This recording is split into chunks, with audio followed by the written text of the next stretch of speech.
live ezali mpona biso nyonso. Nero live bana bakongo. Oh yeah. Ezali mpona biso baartiste. Nero live. Nero live. Okay. Ezali mpona biso baartiste. Salut et bienvenue chers téléspectateurs. Je sais que vous êtes nombreux devant vos postes téléviseurs en train de suivre votre émission que vous aimez beaucoup, Nero Live. Comme nous le savons, Nero Live est une émission de l'agence Nero Service qui a pour objectif de promouvoir vos artistes. Et quand je parle des artistes, vous comprenez, ils sont des artistes musiciens, des artistes de théâtre ou encore des artistes comédiens. Et aujourd'hui, dans Nero Live, nous avons choisi pour vous un sujet très intéressant. Nous allons parler des enregistrements au studio. Nous allons voir comment ça se passe les enregistrements au studio et le pourquoi on doit seulement s'enregistrer au studio. Et avant cela, nous avions aussi fait une interview avec l'ingénieur Chavi. Nous sommes descendus sur le terrain et il nous a expliqué comment ça se déroule les enregistrements au studio Nero Live. Et à part cela, nous aurons aussi à recevoir pour vous des invités et ensemble avec eux, nous aurons à expliquer et à parler de ce qui se passe et comment on doit s'enregistrer et pourquoi on doit s'enregistrer au studio. Et avant d'y arriver, j'aimerais bien que nous puissions suivre l'interview que nous avons fait avec l'ingénieur Chavi et on se retrouve tout juste après.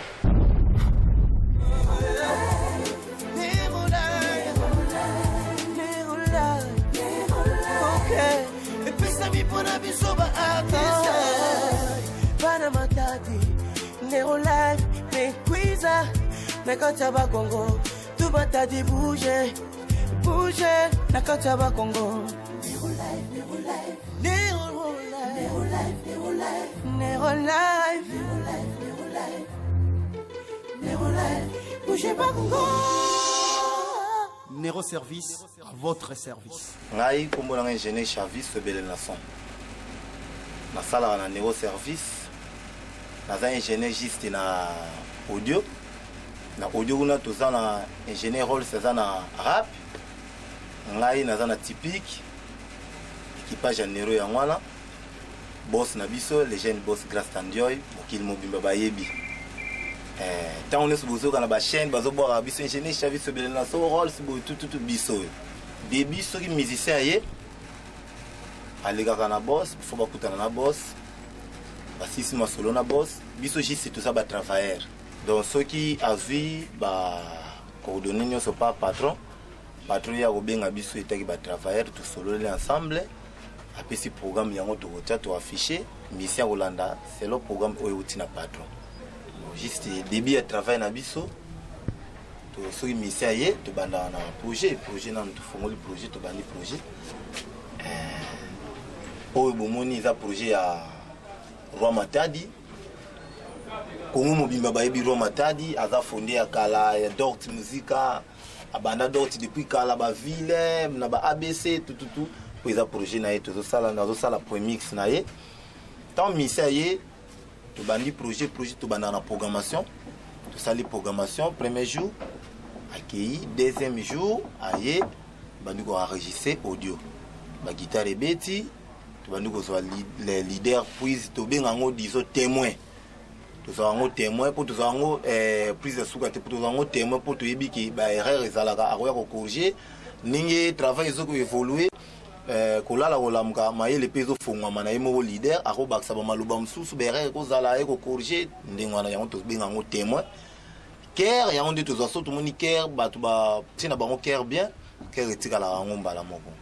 Après soto sisi kozwa bongo si masoto sisi nyo tant ça la remix l'idée ya kozonga l'appel lead nae avec Beffé azongi lead ni normal tisuka après to sali mix final babwaki ba dédicace mamone surtout to kangi nzembo to sali mastering na kala tondo yo kaka matadi mastering esala marate bat bazolela la mastering esala magana na poto ah ce qu'on a évité nzamba pesi biso ba mayele asungi pe la kata matadi abimisi mwa batu moko boepe basunga ba mission matadi donc mastering et sala makawa tozana audio visuel ya do GT do équipage eza awa eza équipage monté tamso ba ça va ventir ba nzembo na biso qui ne par-ci par là ba to angola bazo bima bayaka Mwanda bayakawa bato bazouta baboma bayaka bato kisantu bakasangulu bazouta bazoya awa bamusupe bauti bakini papa love tozane avant na mbinza aza misia kala na kin ayemba pe déjà na quartier latin azaki pe na fali tozana awa vitamine pe ayemba maka fali aza kinwa touti ne pe awa tosali album ne auto zonga ki de binomo bozomuna kaka al pe na mater boyebi wa misia minene pe baza ebele baro matadi bazali bajo f bazali baleka ana nero bon ba difficulté na kuta na mona musala yana ba misia msusu aye apesi mbongo na studio asala enregistrement mais alane musicien te mais aye na studio alobi za musicien te alali alamuki alie na ya tondi onga za musicien aye na studio afuti mbongo pa boss bon boss ya yebini te mambo ye atindika biso programme biso tolanda programme ndenge boss apesi to koma bozoko kasuko yemba ti oza obligé ingénieur faut luka ayemba na ndenge na ye après sima obeta instrument tozomona neti bato décalé baza ba musicien te baza ba yanke asepelami kobeta décalé neti bozomona cha oyo eza cha ya Roi Matadi aza fondé monene na ville ya Matadi le cha oyo ngam tuna beti solo na beti accompagnement nazobeta pe basse nde naza boye le fond na beta basse on a fongo nazo cha befe pour na beta basse logiste nazobeta basse na cha oyo po kala mingi te eza nzembo wa mama 174 jours fo ebima fo na beta basse na cha oyo donc baka oyo yaka trop misa oyo na studio boye ba guitariste bakomi na studio bazokoka so beta te mais juste biso pe ba ingénieur na cadre ndenge wana photo aider to travailler na bango ensemble ba guitariste msupe aye na studio non so eza muke esengi ingénieur yo mo pe fo zana na idée pe ko compléter guitariste ozomona do ba leader bazonyoka moi pona nini leader aime so à travers à dire mais si mandé zo bomaye si mapena makasi zate oza obligé ingénieur faut yeba ko aider pe baninga ozo participer pe na travail na bango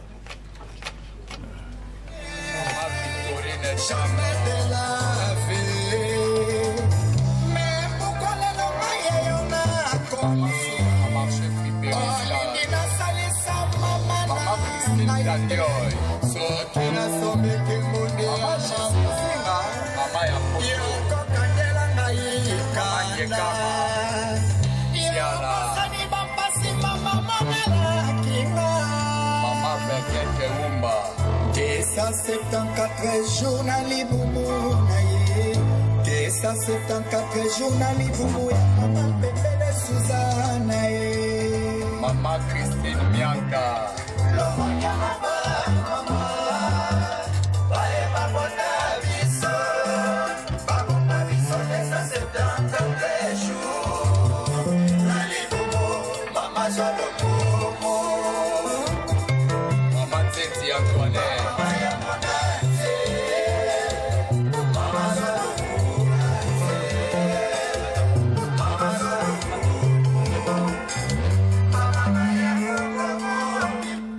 apesi non mbote na Marlène Lukombo apesi mbote na Sephora baza ba chantre bayaka ana studio bayembaka apesi pe mbote na le jeune boss Grâce Andioy wana patron na biso mokili mobimbe yebi donc nasuka bon apesi mbote na équipage mobimbe ya Nero Service pe na ba chroniqueur nyonso ya Bakongo.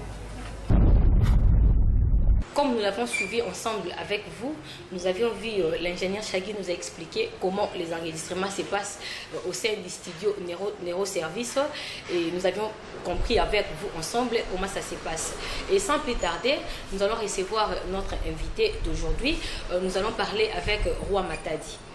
Salut et bienvenue Roi Matadi à notre émission Nero Live. Ouais, salut. Bienvenue et merci d'avoir répondu à notre invitation. Qui est Namola Vanya Zulu Pe Antoto na Wiyamomuna monsieur Abuya ya Nero Live donc mokena qui est Nabaina na landa muna inzo donc bana ngola nyonso na manza Matadi pangi NMB la Panthère Mbotanye et puis na cadre ebetoki amuna muna mamosi sécurité en funo pe ambote kade donc nzambi salisa mokena lelo tozolobela sujet moko intéressant, les enregistrements au studio. Alors, Roi Matadi, on peut expliquer plus au scénario, enregistrement, on comprendra en déni. Là, on comprend en déni. Au moins, les musiciens, pour aux musiciens, il faut qu'ils empruntent. Les paroles s'envolent, les écrits restent. Écrit à l'artiste, ils ont disque. Pour enregistrer la disque, il faut qu'ils aient un studio. De ce côté studio, là où ça les disque. Donc, il un studio pour un biseau d'artiste. Oui, mais ce que est-ce que déjà, on enregistre déjà dans studio Nero Live? Donc, ce qui n'a pas dans studio Nero Live, dans la sala, Lelo, artiste qui est Roi Matadi, grâce à Jeune Boss, grâce à Tandioy, Roi Matadi, Azana Nero Live. Dans la minute où nous avons travaillé dans Nero Live. Le classique, on dit qu'il y a un studio Nero Service. Mais ça a une impression par rapport à studio. Au moment où nous avons Matadi, ils ont raté. Bagé voilà na ba studio ba ya fioti na ba inzo studio mo semani ma inzo tata ba ou mais grâce Tandioy na idée à promouvoir beto artiste ya Mbanza Matadi ameba di banza au sala studio Nero Service bon mutu ba ve ya ke studio ke na qualité ou ya o meluta danger na Mbanza Matadi mais la volonté ina ya yandi na qualité ki sala ke na sala mata mu ke va teti mais si mon cadeau na bitan mais mon cadeau na inzo abeto mon akwenda na Nero Service mon na kisala mbote na salama. C'est pourquoi nous profitons de l'occasion pour remercier les jeunes boss à la taille américaine grâce Tandioy. Roi Matadi et puis ça siko nzembo nini oyo uza ko enregistrer na minute na studio Nero Service. En tout cas na linga oloba ngo mingi mais na loba kaka po boye bana bino be lote po ngane na komaki eza 274 jours. 274 jours. 274 jours. Pour un ingaro pour 274 jours. Ah! Et les nina na ba maman o ne so ba bota biso na mboka o ya Congo, ba maman ya monde entier. Au moni tango de to banda na kati ya libumu, to banda na zéro. Tant to longa na zéro to ko na ba inti na ba 274 jours. Ce qu'on a artiste moi na Matadi ya vrai. Roi Matadi muza ba di banza ne ve. Ba mama beto ba monina beto mpasi. Mpasi na 274 jours, il faut que yimbidi là-bas. Il y a un calcul na calendrier, vous avez trouvé que non, mais tu sais là 274 jours na 4 jours. Il y a un salamu yimboui na ça na promouvoir, ça na couper ça luzitu na ba mama. Il y a un baka 274 jours comme titre de la chanson. Ndenge outi koloba Roi Matadi to comprendre on a 4 studio na minute oyo ozana 274 jours. Maintenant la 4 est-ce que vous avez le mot déjà au sala ou bien aux en cours déjà au salema à part 274 jours. Merci na Gilles Muntiri monsieur le cordonnier de la nation. Merci na Tamasala Kaou noble matanga double boss Titi Kone la Luanda. Nasima il y a 274 jours, tôt avant 274 jours, artiste Roi Matadi Nazalaki déjà dans le studio, dans le travail qui disent que aux anatiques coup d'œil. Roi Matadi coup d'œil. Na évité coup d'œil, on a coup d'œil. Oh, tu vois qu'il est ou encore pour la ligne, c'est un coup d'œil. Au moniche les longs artistes Roi Matadi na pona coup d'œil. Nazalana muninga moaza oyo lelo on a bien les coordonnées de la nation pour ceux na beti bela ba mikoto oyo ba mikoto. Grâce à Gilles Montiri na lisu oyo azanango ya kosala ba plan oyo pour Congo bato basepela bamona yango mona préféré na sala coup d'œil pour la dédier qui chanson wana na ye quoi. Donc siko ceux qui au lobby coup d'œil faut te comprendre bien donc coup d'œil eza lokola de to boka ka lisu boy to boki to comprendre coup d'œil to ko sala yango soit na basapatu na bilamba to na nini ba jeune ya lelo moni lelo biso ba jeune to lingi musala te. Ok, so que na musala so boki coup d'œil. Oh, nga coordonner coup d'œil, okomi coordonner. Otenga pena funa beta nga bilamba lesinga beti ba bilamba. Coup d'œil, oye kota forme. Otenga pena coup d'œil na ngezo senga kaka naza nga chroniqueur logo la yo. Coup d'œil. Donc c'est ça quoi. Coordonner na kala, ezalaka ya ba papa so papa vi pension, akomi le pas que télé mais la moi par soleil na coin, akomi bo bamba. Mais le Gilles Moutiri na coup d'œil na ye a valoriser ba coordonner. La coordonner en moka, vas-y valeur. Calamité au moment là quelque part exposition ya ba coordonner aux ala. Maintenant na obima premier pourquoi ça la chaussure na combo ya mboka qui est monsieur Gilles Montiri. C'est pourquoi nous profitons de l'occasion pour saluer tous les cordonniers de notre ville de Matadi. Vraiment, nous vous aimons beaucoup. Sikoyo na kati ya nzembo wana kudei, est-ce que ils ont un bateau va intervenir qui ba musicien ou autant so c'est là qui va intervenir? Na bana ko beta li solo bana kala na ko sala ga featuring na mutu oyo ayebana. Na biso ba o na mutu yebani te. Oyo komo le kana coin oya nga foto yemba na yo te na linga ku yemba na biso ba o to yebani te na linga na yemba na mutu ayebana potamu yango ko bima pe mutu ayebana akoloba teke pona nga yango petu ala kei na utai Kinshasa na uti boyemba na le vieux musée Fulangenge qui est Papa Wemba o biso tuto yebi o asala ba o wana o lelo pe animi boyemba na nga mwana mboko. C'est pourquoi le fait déjà de un album Koudei na Papa Wemba, c'est déjà un bon signe. Donc là qui est vraiment liboso. Et nous te donnons vraiment un coup de chapeau. C'est très bien et ça bien initiative wana. Ensemble, naba téléspectateurs, pour permettre tout un extrait wana. Extrait au Bosaki na Papa Wemba, comme ça dans l'entretemps, vous avez fait commentaire ou expliquer biso ndenge ni événement on est les kaki. Toutefois dans ma taille, façon ma taille to bi la beno. Artiste roi matal yeko na mbanza Kinshasa samra yimila na papa mbe vandi mave buge rêve réalité et Koudei na Gilles Montiri ngesi benina la na bifikula la bayinzo roi matal yani na kana problème mbanza Kinshasa ni kuteka musapi ni kukatula ndama dikulu ni kwa ndikutu kaka façon ya kutubila donc Koudei toujours esprit kaka que non ah papa fona yemba na yo et puis Mouvona la bundi ma ve mais tant mon aime comme quoi une réalité na précipice souvent il y a les sapagines Montiri en tout cas Papa Wemba tous agine na studio normal ambiance ya bien et puis aza vie oyo a continuer na lisu soit continuer na lisu pour nga na ebele sur na kekin en okuta na vie beaucoup sur na betel vie les solo vient wa bisanga on a petit faut vendre nanu to sala be osombela nga ba carburant to pesa ba mais na ke na parler ya vie na soina Papa Wemba calmement.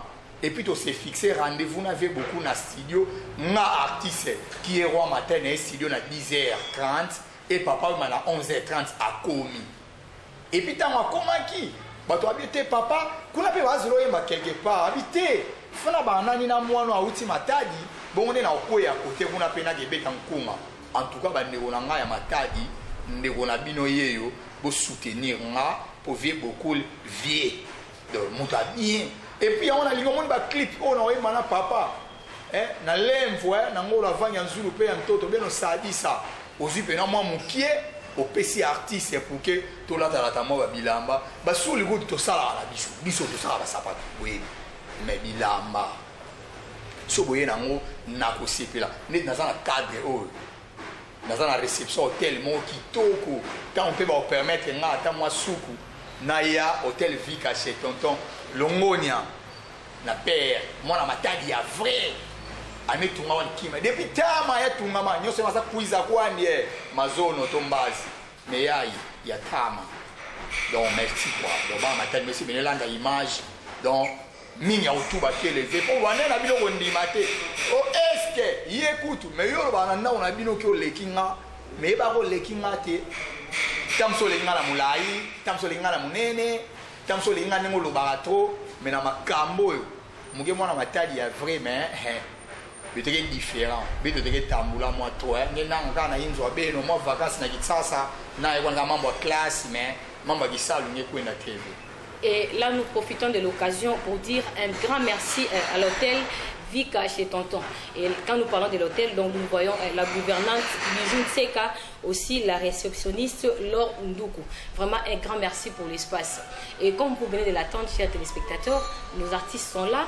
Nous avions entendu Roi Matadi qui a besoin de soutien, de notre soutien, de votre soutien à vous. Vraiment, si nous avons l'intéresse, un conseil, une suggestion, quelque chose à donner, il est là.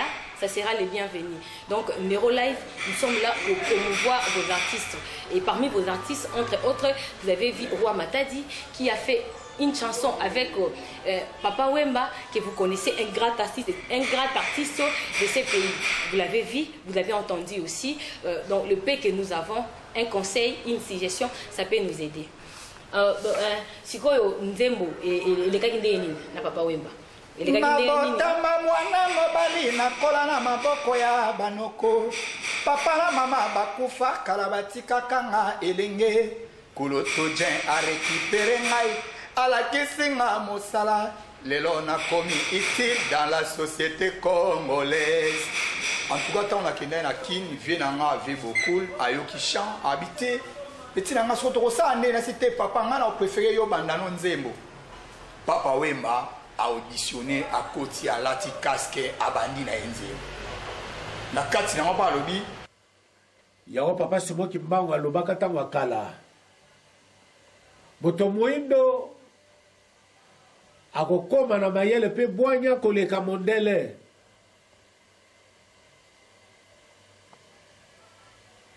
to soutenir ye pa kene liboso le bwanya yango ebani na Gilles Monti pour sapato esami na maboko banga teyel na meyeti yango to senga na bino baye oyo bozana eloko yango bosunga biso po lelo oyo eza lokumu na mwana mboka sala chaussure comme Made in RDC ok na Congo izini ya chaussure yaka kode ba fabrique ba sapato yate mais jomo la kuzu animo la promotion mboka. Donc en tout cas merci na baye oyo tout balinga biso roi matadi yeyo na oto yemana papa yembi facilement na sola na bien. Donc en tout cas j'ai pena coup de chapeau. Donc merci beaucoup roi Matadi, merci ndenge to ba téléspectateurs ndé bolanda biso vraiment moi soutien na bino moi quelque chose au bozanango roi Matadi azali artiste na biso ya Matadi awa bato ba otombola musique na biso na Matadi. Donc azali wana mais serait ko bengaye to ko luka ko soutenir ye et ozala moi bien. Sikoyo na nyonso yo uti ko lobana biso exposant les cameras ko website biso en bref comme ça ba téléspectateurs ba comprendre vraiment mingi artiste yeyo musicien autour à la même vision nanga autour tambola nzela mo artiste na do requilté petit do comme à fin de l'année o izana nzela mo autour do tracé donc autour à comprendre que no ye aza na aspect aye mara bien abina be ponga na bina danger na ye mara be danger le seul pour bina danger o ye mara danger yaka na doc musique po tout ça la liaison cohésion wana to ça bena mo ba idée to vimbi sa plan et vous savez bien on peut se numéro contact nanga 89 771 23 77 89 771 23 77. Moi bambote ndeka gezara mama Filon Pola PDG Innocent Lelo na Silem papa oyo ya mutema malamu ya mutema boboto Pamphile Badou chez tonton Hôtel Vika bambote na yo évangéliste Mathias ba mala tout ya doc musique botanga mbuma po musaleki iboso gode kenga na Luanda titi konde na Luanda tamasala kaungu noble matanga double boss ba masa tout ona ninga bino to raselo mampata to mona na monana po buleki liboso. Merci mingi roi Matadi na ndenge ondimaki invitation na biso. En tout cas merci vraiment mingi to sepeli et de comprendre le message au linga que apporter biso lelo. Merci. Nous avons besoin de vous pour promouvoir nos artistes de Matadi. Et il a parlé de Papa Wemba, de ses bienfaits. Et parlant de ça, nous voulons vous proposer quelque chose de Papa Wemba en guise de remerciement. Et on se retrouve tout juste après. Nous avions mis la chanson à guise de remerciement à Papa Wemba et c'est pour vous les téléspectateurs pour que vous puissiez vous remémorer un peu de Papa Wemba et comme ça nous pouvons soutenir nos artistes comme Roi Matadi qui a fait une chanson avec Papa Wemba et c'est comme ça que nous vous avions mis ça. Et comme vous le savez, aujourd'hui nous parlons des enregistrements au studio. Nous vous l'avons annoncé au début, nous allons recevoir pour vous des invités et nous sommes maintenant là avec Papa Love, avec qui nous allons aussi essayer de parler des enregistrements au studio. Salut et bienvenue Papa Love, l'émission Nabiso. Oui, salut maman, merci. Merci à Ndenge Ndimi pour répondre à l'invitation à Nabiso. Lelo tozolo bela ba enregistrement na studio. Hein? On a tout un point de vue na yo. Enregistrement na studio, on peut expliquer biso on est pour l'engager enregistrement dans le studio pour musicien azara musicien il y a ghetto un vrai musicien pour la musicien faut au dans le studio comprendre Donc studio la mona ngozanda ku ya ba musicien pour l'angai donc d'accord musicien kunande pour la yeba na ifula le canon wana donc ça vraiment utile pour la biso ceux qui musali ezali malgré tout la studio va arrangeaka mais il faut avoir aussi du boulot pour comprendre donc c'était ça. Et parlant des enregistrements au studio, nous voyons directement l'agence Nero Service. Et quelles sont tes impressions par rapport à l'agence Nero Service et surtout concernant les enregistrements au studio? Je viens de Kinshasa. Je fais des enregistrements à partir de Kinshasa. Dès que je suis arrivé ici à Matadi, j'avais voulu consulter d'autres studios qui se trouve ici au Bas-Congo. Bon, le premier, c'est le Nero Service que j'ai fréquenté et ça m'a vraiment impressionné. C'est pour cela, bon, je suis encore en studio, hein, je travaille, je n'ai pas encore fini le travail. Donc, il y a trop à dire, mais je garde des mots. Et Tonito assuré du fait que au Kinshasa, en parlant du studio Nero Service, il y aura de bons travail. Puisque tu as la preuve, et je suis sûre que tu t'es aussi renseigné par rapport à ceux qui ont travaillé avant, et tu as eu de bonnes impressions, c'est pourquoi tu as choisi le studio Nero Service. Mais Tonito Yebasiko, quand vous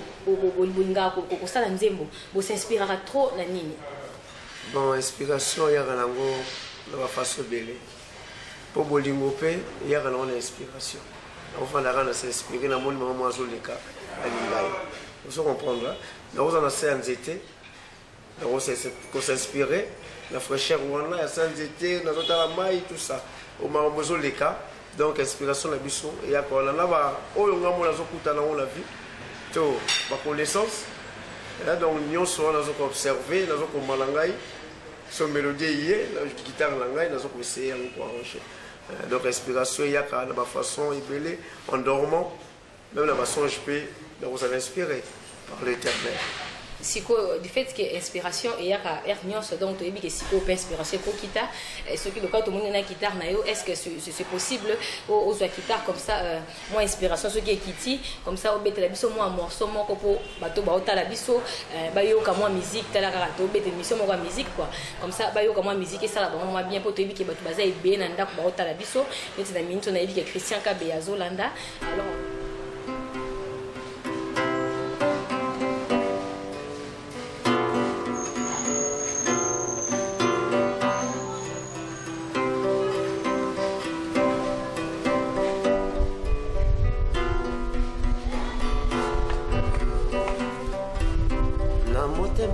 nazobela malade bolingo ezosenga na ngai nayebisa yo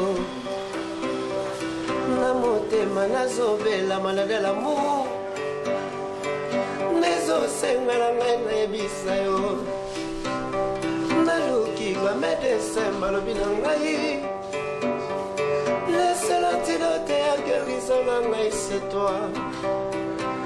Oye baka ke bolingo na ngai ezali oye sheri na ngai lobaki okomema ngala mogongo ye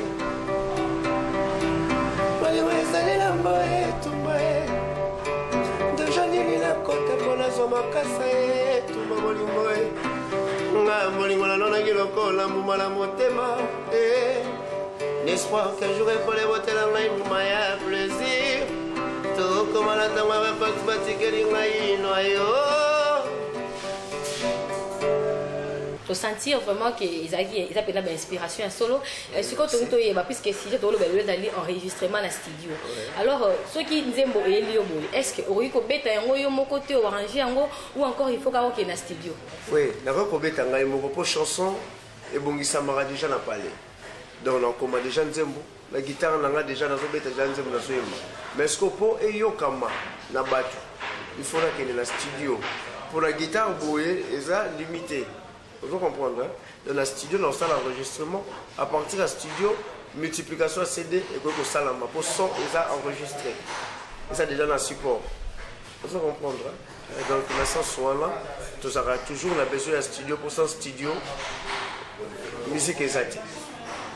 sans studio musique eza te baguitare eza koyede biso mpona répétition préparation mais studio nde ezotika archive deya lokola ogriffé donc donc to comprendre comment est-ce que to comprendre l'importance ya studio na kati ya na enregistrement ya musique sikoyo partant ya makambo nyonso toyebisa biso sikoyo est-ce que ko expliquer biso en bref nini ba téléspectateurs bakoki comprendre na mo wana enregistrement et opesi pe na likambo osepeli koloba comme ça ba téléspectateurs ba comprendre message nini vraiment oyelaki bango lelo nga nakoki kopesaka message na ba téléspectateurs nyonso ke studio eza richesse beaucoup ya ba musicien ya ba artiste pour grâce à studio nde artiste se retrouvaka pe nazo ko annoncer na ba musicien ba jeune talent baza ko meka na ba palais donc ba que non il faut que ça ko se présenter à la studio okoza mbaye les ya mingi te mais na studio okuta na ba ingénieur à makasi neti nazo kuta na neuroservice ingénieur Chavi baza wana sobelele na son donc DJ Rolls donc tant que travail donc idée et ça l'oreille musicale les alliés donc tant musicien aux autres au cause en erreur mais il va que va arranger mais pour tricher de mingi zaramabe il faut préparer cause à la vraiment mur tant aux dans le studio on y a pour l'appeler ingénieur donc il y a on a fait pour le en passant nous allons saluer Papa Nangai le grand prêtre Jean-Marie Poussou na maman Nangai on a ningara mingi Émilie il y a Lokis Lokebakio donc na okaya kosuka wana na bosanité les jeunes boss grâce Tandion neuroservice multi digital donc là zo benga monsieur Levant donc pour ça mon pépé quoi donc moi au Kamango ça. Merci à toi, Papa Love Gilles Noir, d'avoir répondu présent à notre émission. Merci beaucoup de nous avoir aussi expliqué. Nous avions compris ce que signifient les enregistrements et pourquoi est-ce qu'on doit s'enregistrer. Et merci. Si c'est possible, tu peux rester avec nous comme ça. Tu vas nous amener avec les rythmes des guitares, comme ça nous allons dénoncer l'émission. Ok, no problème. Merci à vous, chers téléspectateurs.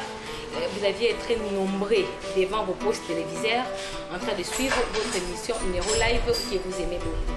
Et aujourd'hui, nous avions parlé des enregistrements au studio. Ensemble avec nos invités, Roi Matadi et Papa Love, nous avions essayé de vous expliquer pourquoi on devait s'enregistrer au studio et les comment. Vraiment, nous savons que vous aviez été très nombreux en train de nous suivre et nous vous disons un grand merci. On se retrouve la fois prochaine. D'ici là, portez-vous bien. Merci.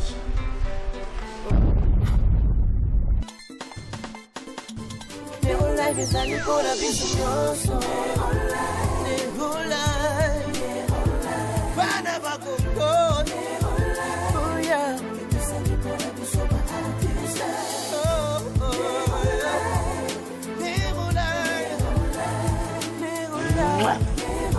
Okay, the best of me put up is over artist.